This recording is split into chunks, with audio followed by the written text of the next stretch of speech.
الحمد لله وحده والصلاة والسلام على من لا نبي بعده أما بعد فأعوذ بالله السميع العليم من الشيطان الرجيم بسم الله الرحمن الرحيم سورہ طٰہٰ درس نمبر 3 ہے ہمارا۔ موسیٰ علیہ السلام کا واقعہ تفصیل کے ساتھ چل رہا ہے۔ اللہ پاک موسیٰ علیہ السلام پر اپنے احسانات واضح کرنے بیان کرنے کے بعد ارشاد فرماتا ہے اذهب انت واخوك بآیاتی ولا تنیا فی ذکری، جاؤ تم اور تمہارا بھائی دونوں میری آیات کے ساتھ، ولا تنیا فی ذکری، میرے ذکر میں میری یاد میں میرے ساتھ رابطے میں کوئی کوتاہی نہیں کرنی اسی قسم کی۔ اذهبا الی فرعون انہ طغی، فرعون کی طرف جاؤ وہ سرکش ہو گیا۔ فقولا لہ قولا لینا لعلہ یتذکر او یخشی، اور دیکھو اس کے ساتھ بات نرمی سے کرنی، شاید کہ وہ نصیحت حاصل کر لے یا ڈر جائے، خشیت طاری ہو جائے اس پر۔ اللہ پاک کو یہ بڑی اچھی طرح پتا تھا کہ فرعون ایمان نہیں لائے گا، لیکن اللہ پاک اس کے کفر کا الزام موسیٰ اور ہارون علیہ السلام کے رویے پر نہیں آنے دینا چاہتا تھا، دونوں بھائیوں پر یہ الزام نہیں لگنے دینا چاہتا تھا کہ جی وہ آئے اور انہوں نے بات ہی ایسی کی کہ اب 10 آدمیوں کے سامنے وہ بات رکھیں۔ اس طریقے سے کسی بادشاہ سے اگر بات کی جائے تو اس بادشاہ کا دل ان کی بات قبول کرنے کے لیے کھلے گا؟ اس لیے اللہ پاک نے فرمایا کہ دیکھو بات نرمی سے کرنی، یعنی یہ کہا اذهب الی فرعون انہ طغی، سرکش ہو گیا، طغیانی دریا جب سرکش ہو جاتا ہے حدوں سے نکل آتا ہے پستیاں ڈبونا شروع کر دیتا تو اس دریا میں طغیانی آ گئی، انہ طغی، وہ ہر اللہ کی حدیں تو اللہ کی حد، انسانیت کی حدیں بھی وہ پار کر کے اور بستیوں میں تباہی مچانا شروع کر دیا اس نے۔ تو جب یہ کہا تو اس کے بعد ہم ہوتے یا ہمارا سیاست دان ہوتا تو کیا ہوتا پھر کہ آپریشن فلاں کریں گے ہم، نہیں ہے نا، وہ سرکش ہو گئے اور وہ ریاست کے خلاف کھڑے ہو گئے اور اب کیا کرنا ہے؟ اس کے بعد کوئی نرمی کا پھر کوئی مشورہ یا کوئی حکم دیا جاتا ہے؟ نہیں، پھر تو بربادیوں کی بات ہوتی ہے نا۔ لیکن یہاں دیکھیں یہ بتایا وہ سرکش ہو گیا، اس کی طرف جاؤ لیکن بات بھی نرمی سے کرنی ہے۔ فَقُولَا لَهُ قَوْلًا لَيِّنًا، اگر وہ کفر کرتا ہے تو اس کا الزام تم پر نہیں آنا، تم کوئی ایسی غلطی مت کرنا، میری ہدایات کو فالو کرنا، میرے ساتھ رابطہ رکھنا، تمہیں رسول بنایا ہے تو اس کا مطلب یہ نہیں کہ آپ کو ہر کام کی چھوٹ ہو گئی ہے، آپ نے بھی اپنی حدود کے اندر رہنا، اخلاقیات کے اندر رہنا، نرمی سے بات کرنا۔ کتنی بڑی بات ہے۔ آج ہمارے علماء کو دیکھیں، وہ یہ سمجھتے ہیں کہ وہ زمین پر داڑھی انہوں نے 4 انگل رکھ لی، درس نظامی کر لیا جس کا اسلام میں کوئی حصہ ہی نہیں، ٹوٹلی شروع سے اس کا اسلام کے ساتھ کوئی تعلق نہیں، نوکری کے ساتھ تعلق ہے، نوکری لینے کے لیے درس نظامی ضروری ہے، لہذا وہ درس نظامی کرتے ہیں، قرآن اس درس نظامی میں شامل نہیں ہے، حدیث اس درس نظامی میں آخر میں آتی ہے دورہ کروانے کے لیے۔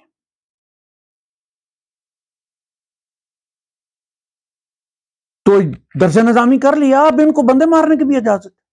اب ان کو ممبر کے اوپر بیٹھ کر وضو کی حالت میں مسجد کے اندر ماں بہن کی گالیاں دینا بھی جائز ہے، چونکہ یہ مولوی ہیں بھائی، ان کو ساتھ خو معاف، جس کی چاہیں عزت اتار۔ کیوں؟ یہ اللہ کے سپاہی ہیں بھائی، اللہ کے سپاہی ہو، چنگیز خان کے نہیں ہو، فرعون کے نہیں ہو، اللہ کے سپاہی ہو تو اللہ کے بنائے گئے رولز اینڈ ریگولیشنز کے مطابق تبلیغ کرو نا۔ اللہ کی بات اخلاقیات کے دائرے کے اندر پیش کرو نا۔ کسی کا تمہارے فرقے میں داخل ہونا فرض نہیں کیا گیا، تمہارے مسلک میں داخل ہونا فرض نہیں کیا گیا۔ اسلام کی دعوت، اخلاقیات کی دعوت ہے، گالی گلوچ کی دعوت نہیں ہے۔ اگر فرعون جیسے کو گالی دینے کی اجازت نہیں ہے تو کون سا مذہب ہوگا جو ابو بکر صدیق رضی اللہ تعالیٰ جیسے کو گالی دے گا اور کہے گا کہ یہ اسلام ہے، یہ دین ہے؟ یا عمر فاروق رضی اللہ تعالیٰ یا عثمان غنی رضی اللہ تعالیٰ؟ فرعون کو گالی دینا بھی نیکی کی بات نہیں ہے، ورنہ سب سے پہلے انبیاء کو کہا جاتا ہے نیکی کے لیے۔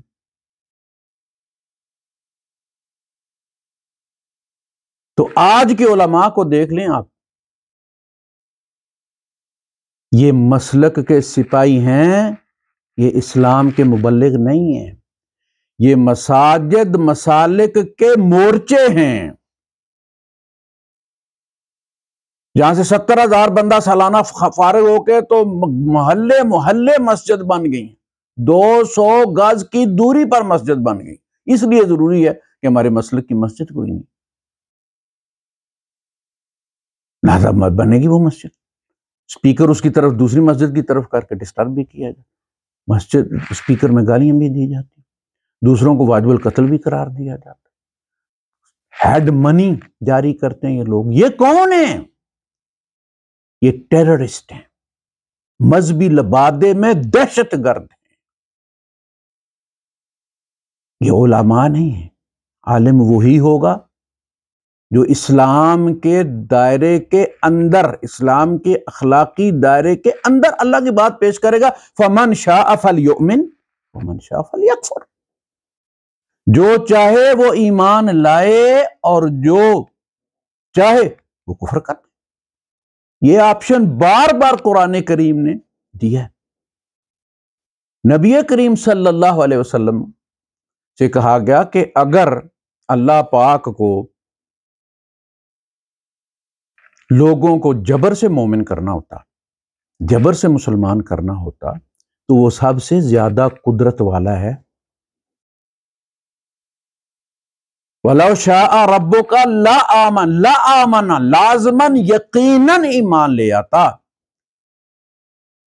لَآمَنَ مَنْ فِي الْأَرْضِ كُلُّهُمْ جَمِيعًا، سارے کے سارے بیک وقت مومن ہو جاتے۔ تیرا رب اگر چاہتا کہ جبر سے مومن کرنا ہے تو وہ کر سکتا تھا سب کو۔ وَلَوْ شَاءَ رَبُّكَ لَآمَنَ، سورہ یونس فَلَآمَنَ فِي الْأَرْضِ، لَآمَنَ مَنْ فِي الْأَرْضِ، زمین پر بسنے والے سارے، کلہم جمیعاً، اکٹھے، ایک بھی کافر نہ ہوتا۔ أَفَأَنْتَ تُكْرِهُ النَّاسَ، تو اے نبی جب اللہ جو مقتدر ہستی ہے، جو کر سکتی ہے، وہ لوگوں پر جبر نہیں کر رہا، اس نے چنا ہے کہ لوگوں کو آپشن دینا ہے۔ أَفَأَنْتَ تُكْرِهُ النَّاسَ، تو کیا آپ مجبور کریں گے لوگوں کو کہ وہ مومن ہوں؟ حَتَّى يَكُونُوا مُؤْمِنِينَ، آپ جبر کر کے ان کو مومن کر لیں گے؟ بعد میں جو ہماری جنگیں ہوئیں، ہم نے آپس میں مارنا شروع کیا، تو یہ کس چیز کا نتیجہ تھا؟ ہم ساری دنیا کو تلوار کے زور پر مسلمان کرنے نکلے تھے۔ مصر والے تبلیغ سے مسلمان نہیں ہوئے تھے، تلوار سے مسلمان ہوئے۔ عراق والے تلوار سے مسلمان ہوئے تھے، تبلیغ سے مسلمان نہیں ہوئے۔ نتیجہ کیا نکلا کہ جب انہوں نے اپنی تلواروں میں زور دیکھا تو مقابلے میں آ کے کھڑے ہو گئے۔ جنگ صفین میں عراقی اور شامی اور مصری لڑے ہیں، تلواروں کے مفتوحہ لوگ جنہیں پتہ ہی نہیں تھا صحابہ چیز کیا ہے، ان کا مقام کیا ہے اور اسلام کیا ہے۔ تلوار سے مغلوب ہوئے تھے، تلوار سے غلبہ پا لی، تو دلیل سے تو مسلمان نہیں ہوئے تھے۔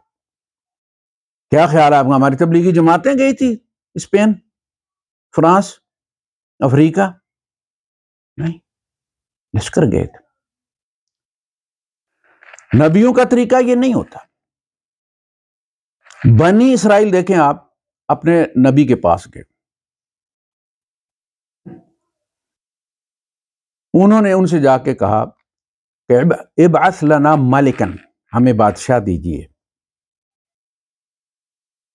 نبی کا کام آپشن کے ساتھ تبلیغ کرنی ہے، چاہے ایک بندہ بھی ایمان نہ لائے، چاہے 3 بندے ایمان لائیں، چاہے 5 لائیں، چاہے کوئی بھی نہ لائے، چاہے 900 سال 950 سال میں 80-86 بندے ایمان لائیں۔ جنگ نہیں، جنگ ریاست کے دفاع کے لیے ہوتی ہے، تبلیغ کے لیے کبھی جنگ نہیں ہوتی، جنگیں مسلمان نہیں بناتی۔ یہ دیکھ لیں آپ، افغانستان میں کیا ہوتا ہے، جب انہیں لڑنے کو کافر نہیں ملتا وہ آپس میں لڑتے ہیں، گلبدین اور احمد شاہ مسعود لڑتے ہیں، ادھر بھی کلمے والے مارے جاتے ہیں، ادھر بھی حنفی، ادھر بھی حنفی۔ احمد شاہ مسعود حنفی تھا، وزیر دفاع تھا، حکمت یار وزیر اعظم تھا، دونوں مر رہے تھے اور دونوں جنت میں جا رہے تھے۔ کوئی ڈیلیما ہے؟ کابل کو نہ روس نے تو اس کو کوئی نقصان ہی نہیں پہنچنے دیا تھا، وہاں تک پہنچے نہیں، طالبان کے پاس کوئی ایسا اصل ہی نہیں تھا کہ وہ کابل کو نقصان پہنچا سکے۔ کابل کو کس نے برباد کی؟ کس نے کھنڈر بنایا؟ ان کی توپوں نے۔ احمد شاہ مسعود اور حکمت یار مسلمان ہیں، یہی جنگیں ہماری اسلامی تاریخ میں بھی رہی ہیں۔ اسپین میں حکومت بھائی نے غداری کر کے چابیاں دی ہیں ملکہ زبیرہ کو، اپنے بھائی سے، بھائی کی جنگ لگی ہوئی بھائی کے ساتھ۔ مغل اپنی جنگوں میں ختم ہو گئے، مغلوں نے کوئی اسلام کی تبلیغ تھوڑی کی ہے۔ غزنوی کو اسلام کی تبلیغ کرنے آتا تھا، لوٹ مار کرتا تھا، بھرتا تھا، لے کے جاتا تھا لوٹیاں، غلام اور سامان اور سونا چاندی، اور اللہ اللہ خیر صلی اللہ، انہیں توجہ ہی نہیں دی تبلیغ پر، نہ تبلیغ کے لیے وہ آیا۔ جو 2-4 بندے ان کے لشکر کے ساتھ وہ مولوی آتے تھے، خدا والے بن کے، ولی اللہ بن کے، وہ یہاں لوگوں کو اپنا بندہ بنا لیتے تھے، لوگ ان سے مانگتے تھے، ان سے مرادیں مانگتے تھے۔ ہندو سادھوؤں کے مقابلے میں ہمارے مرشد آ کے بیٹھ گئے، ہندو بتوں کے دیوتاؤں کے مقابلے میں ہمارے غوث، قطب اور ابدال اور ولی بیٹھ گئے۔ اور کون سا اسلام؟ ہمیں تو اسلام ملے ہی نہیں۔ یہ تو بھلا ہو کہ قرآن پرنٹ ہو گیا، قرآن کے ترجمہ ہو گیا، لوگوں کو پتہ چلو اصلی اسلام تو یہ ہے۔ یہاں تو ساری قوتیں اللہ کے ہاتھ میں ہیں، ون ونڈو سروس، نبیوں کو بھی اسی سے ملتا ہے جہاں سے امتوں کو ملتا ہے، اور بدوں کو بھی اسی ونڈو سے ملتا ہے، ان کا خدا کوئی الگ نہیں ہے، ان کو بھی اسی ونڈو سے ملتا ہے جس ونڈو سے نیکوں کو ملتا ہے۔ اور اللہ نے کہیں نہیں کہا کہ اے نیکو تم مجھے پکارو اور بدو بالکل میرا نام نہ لینا۔ وہ تو کہتا ہے قال ربکم ادعونی استجب لکم، وہ رب العالمین ہے، رب المسلمین نہیں ہے، وہ کسی کا رجسٹرڈ نہیں ہے، اس نے سارے پیدا کیے، سب کا رب ہے، وہ نیکوں کو بھی دے رہا ہے، بدوں کو بھی دے رہا ہے، اولاد بھی دے رہا ہے، رزق بھی دے رہا ہے، صحت بھی دے رہا ہے، وہ سب کا رب ہے۔ جس طرح ایک باپ کو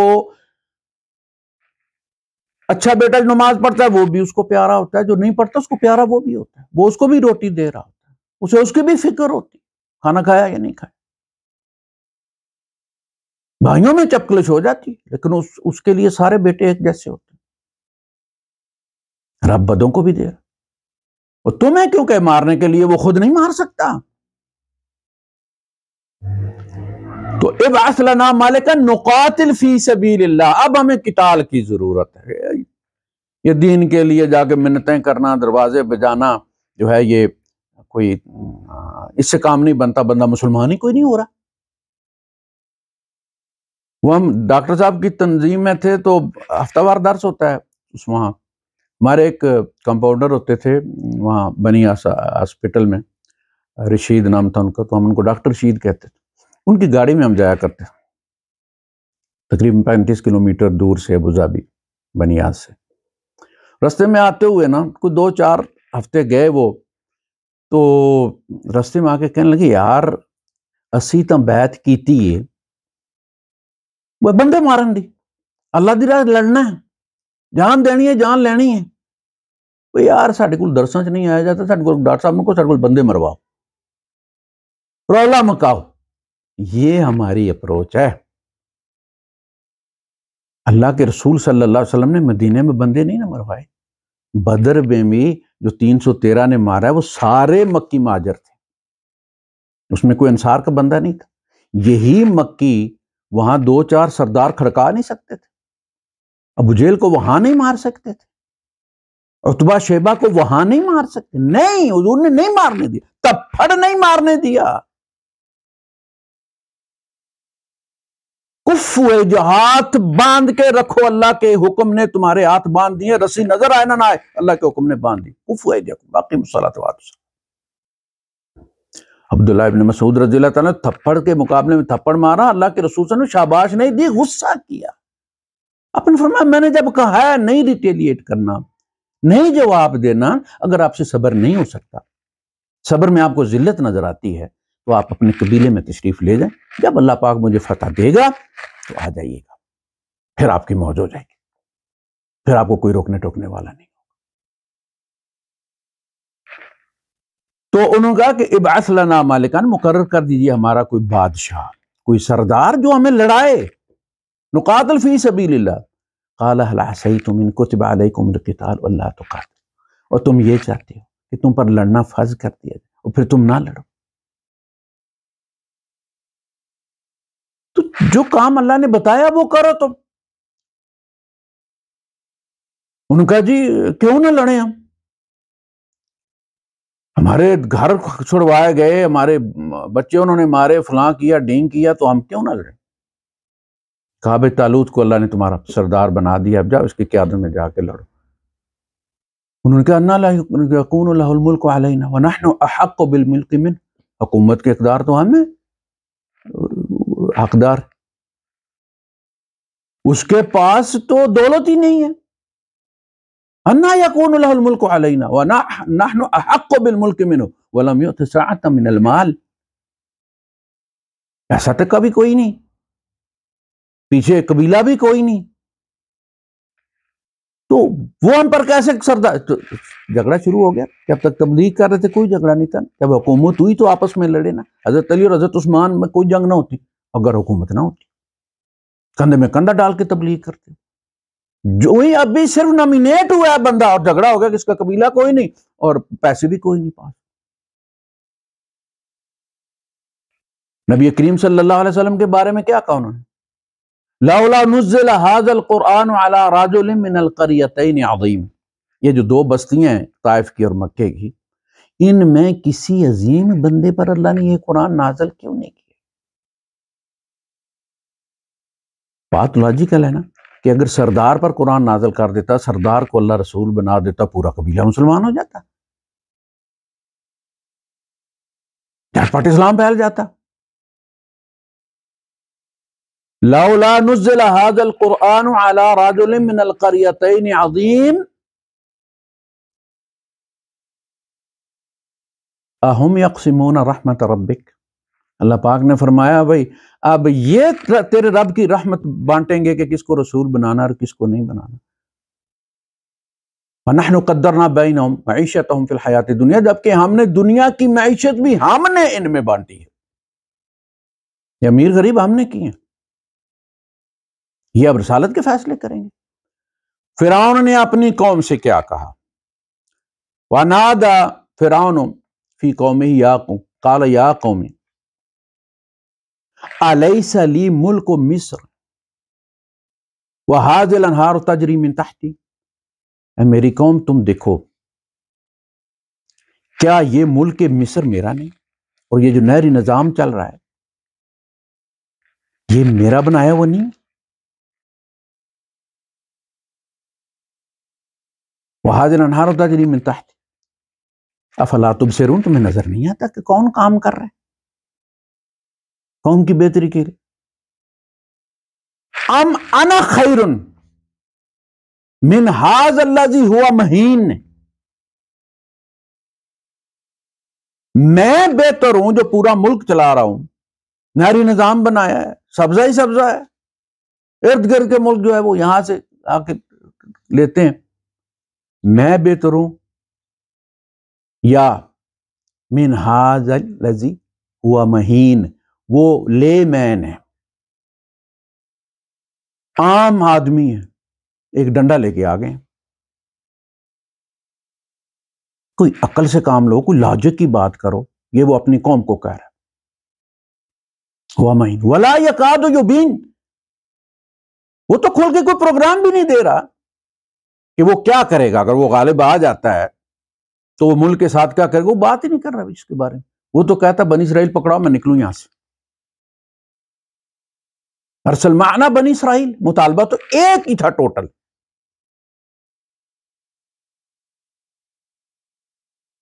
تو یہ ہمیشہ سے رہا ہے، یہ آپشن آج کا مولوی ختم کرتا ہے کہ مسلمان ہی ادھر مار دو، شریعت ختم نہیں کرتی، شریعت قیامت تک اس نے آپشن دے دیا ہے، پہنچاؤ، انما علیک البلاغ، نبی آپ کے ذمہ پہنچانا ہے، وعلینا الحساب، حساب تم نے نہیں لینا، میں نہیں لینا، وما علیک الا البلاغ المبین، آپ کے ذمہ کچھ نہیں ہے، کوئی جنگ نہیں ہے سوائے اس کے کہ پہنچا دینا کھل کر، کل وہ یہ نہ کہہ سکیں کہ ہمیں پتہ نہیں چلا۔ یہ دین، جنگیں ریاست کے دفاع کے لیے ہوتی ہیں، دین کے لیے نہیں ہوتی، دین میں صرف تبلیغ ہے۔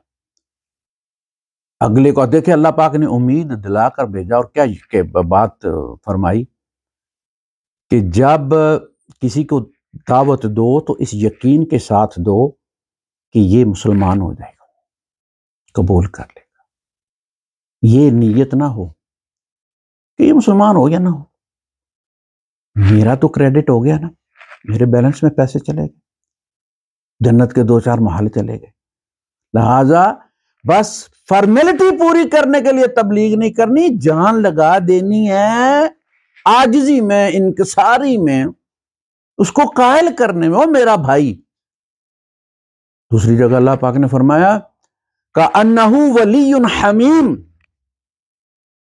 ولا تستوی الحسنۃ ولا السیئۃ ادفع باللتی ہی احسن فاذا الذی بینک وبینہ عداوۃ کأنہ ولی حمیم، اس طرح دعوت دو جیسے وہ تمہارا گرمجوش دوست ہے اور وہ آگ میں جا رہا ہے، وہ اس گاڑی میں بیٹھ رہا ہے جس میں بم پھٹنے والا ہے، تو تم کیا ترلے کرو گے؟ تم اس کے کپڑے پکڑ گے، تم اسے جو ہے وہ کمر سے پکڑ کے کھینچو گے، کیونکہ آپ سمجھتے ہیں کہ وہ کس تباہی میں جا رہا ہے، جہنم میں جا رہا ہے۔ تو وہ خلوص جب تک تمہارے اندر نہیں ہوگا تب تک تمہارا تبلیغ کا حق جو ہے وہ پورا نہیں ہوگا۔ فارمیلٹی سے، وہ گونگلوؤں سے، وہ مٹی جھاڑنے سے کوئی جنت نہیں ملتی۔ وَلَا تَنِعْتُ، اس میں فرمایا قُولَا لَهُ قَوْلًا لَيِّنًا لَعَلَّهُ يَتَذَكَّرُ أَوْ يَخْشَىٰ۔ اچھا کہا جی اللہ پاک نے جھوٹی امید دلا دی ہے؟ نہیں، اللہ پاک نے موقع دیا اسے، وہ جب ڈوبنے لگا تو اللہ پاک نے پھر نریٹ کیا ہے، اللہ بتا رہے اندر کی بات، ڈوب وہ رہا تھا نا، کوئی کسی نے انٹرویو جا کے تھوڑی کیا جیو والا نے، مرتے ہوئے آپ نے کیا سوچا تھا، یہ تو رب بتا رہا ہے نا۔ فَلَمَّا أَدْرَكَهُ الْغَرَقُ قَالَ آمن، اب دیکھ لو اس کہتا ہے، اب کہتا ہے آمن تو، قال آمنت انہ لا الہ الا الذی آمنت بہ بنو اسرائیل، اور میں ایمان لایا اس کے سوا کوئی الہ نہیں، میں مانتا ہوں کہ اس کے سوا کوئی الہ نہیں جس پر بنو اسرائیل ایمان لائے ہیں۔ ایمان لایا نا، لیکن لیٹ ہو گیا، ایمان لا کے اس نے ثابت کر دیا کہ وہ پہلے بھی لا سکتا تھا، اب قبول کر کے اس نے یہ ثابت کر دیا کہ اللہ پاک نے سچی امید دلائی تھی کہ وہ اگر چاہے گا تو مومن ہو سکتا ہے، لعلہ یتذکر او یخشیٰ، اللہ پاک نے فرمایا وہ مرتے ہوئے ہوا ہے، میری بات پوری ہوئی ہے، لیکن چونکہ ٹائم ختم ہو گیا۔ قال الآن، اللہ نے فرمایا ہونا جدو بیڑا غرق ہو گیا ہے آپ بھی مان لائے ہو، پہلے تو کافر تھا، وَكُنْتَ مِنَ الْمُفْسِدِينَ، فساد بلا کے تو نے رکھ دیا ہوا تھا۔ آپ ڈوبتے ہوئے جب تمہارے ہاتھ میں کچھ نہیں ہے، یہ تو ایسے ہی مثال ہے کہ جیسے کوئی بندہ خواب دیکھ رہا تھا کہ اس کا بیل ہے اور وہ بیل جو ہے وہ بیچ رہا ہے، سودا ہو رہا ہے، تو وہ اس سے کہہ رہا ہے کہ اس زمانے میں ویاں کیا ہوتا ہے، 100 کو 5 ویاں کہتے تھے، 5 20، 100 ویاں، تو 5 20، 6 ویاں، 7 ویاں، ایسے گائے بھینس کے سودے ہوتے تھے۔ زیادہ دور کی بات نہیں، ہمارے زمانے کی بات ہے، 60s کی بات کر رہا ہوں۔ تو وہ خواب دیکھ رہا تھا تو سودا ہو رہا تھا، تو وہ اس وقت سمجھ لیں کہ اس نے کہا کہ بھئی یہ میں نے 2 لاکھ میں بیچنا ہے۔ وہ جو سودا کرنے والے تھے وہ 1 لاکھ دے رہے تھے، وہ کہہ رہے تھے نہیں 2 لاکھ۔ تو اس کی آنکھ کھل گئی، اسی بحث کے دوران اس کی آنکھ کھل گئی، جو تو ایک دم آنکھیں بند کر کے کہتا اچھا ٹھیک ہے لاکھ کی کر دو۔ آنکھیں کھل جانے کے بعد اسے پتہ چلا میرا تو کچھ بھی نہیں تھا، وہ جو لاکھ مل رہا تھا وہ بھی فری کا تھا۔ جو ہی اس کی آنکھیں کھلی انہیں دیکھا وہ خواب آنکھیں بند کر کے کہنے لگا بھئی اچھا لاکھ ہی دے دے۔ یہی کام فرعون نے کیا، جب ڈوبنے لگا آنکھیں کھلی آخرت والی کے، اب تو آگے لینے والے، تو اس نے کہا اب میں ایمان لاتا ہوں۔ قال آمنت انہ لا الہ الا الذی آمنت بہ بنو اسرائیل وانا من المسلمین، میں بھی مسلمان ہوں۔ کہا الآن، گڈی لنگ گئی ہے بھائی، اب مسلمان ہو رہے ہو تو خدا کے لیے لوگوں پہ اسلام تھوپے نہ، جبر نہ کریں، بلیک میلنگ سے نہیں، تبلیغ کریں، دین پہنچائیں، عمل سے پہنچائیں۔ صحابہ کی کوئی جماعتیں نہیں آئیں تھیں ہندوستان میں، جو وہ شوافے ہیں اپنے ہندوستان کے پرلے سرے پر ہیں، وہ ملابار والے سارے شافی ہیں، مطلب ہے اہل حدیث اور شافی وہ رفع یدین وغیرہ نماز ایک ہی طریقے سے پڑھتے، وہ سارے کیسے شوافے بن گئے؟ کون آیا وہاں پہ؟ ہمارے یہاں محمد بن قاسم تو موجودہ پاکستان تک ہی رہا ہے نا، وہاں تو تاجر ہی گئے ہیں، تاجروں کے ذریعے وہاں اسلام پہنچا ہے۔ تو دلیل سے بات کریں، کوئی بھی فرعون سے زیادہ برا نہیں ہے۔ ہارون رشید کے پاس ایک مولوی صاحب آئے اور انہوں نے اس کو ڈانٹا اور کہا کہ اللہ کے ملک میں یہ ہو رہا ہے، یہ ہو رہا ہے، تم یہ کر۔ انہوں نے کہا صبر کرو، پہلے تبلیغ تو سیکھ، بات کرنے کا ڈھنگ تو سیکھ، کس بندے سے کیا بات کرنی ہے۔ اللہ تعالیٰ نے مجھ سے برے شخص کے پاس تجھ سے زیادہ نیک بندے بھیجے تھے، 2 رسول،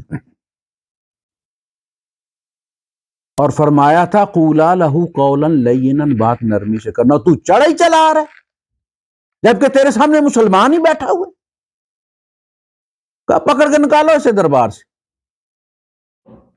تو بھائی صاحب ہر بندے کے اندر انا ہے، اس کے ٹھیس نہیں پہنچانی۔ آپ نے یہ نہیں کہ میں داروغہ ہوں اللہ کا اور میں تمہیں عذاب کی وعید سنانے آیا ہوں۔ مولوی یہی کرتے ہیں، جو میں ون وے کمیونیکیشن ہوتی ہے، جس کو چاہیں جو مرضی پڑکا دے، مکالمہ تو ہے نہیں۔ تو عمل کے ذریعے تبلیغ کریں، اخلاق کے ذریعے تبلیغ کریں، جو اللہ پاک نے موسیٰ اور ہارون علیہ السلام کے لیے اصول بنایا تھا وہ سب پر لاگو ہوتا ہے۔ وآخر دعوانا الحمدللہ رب العالمین۔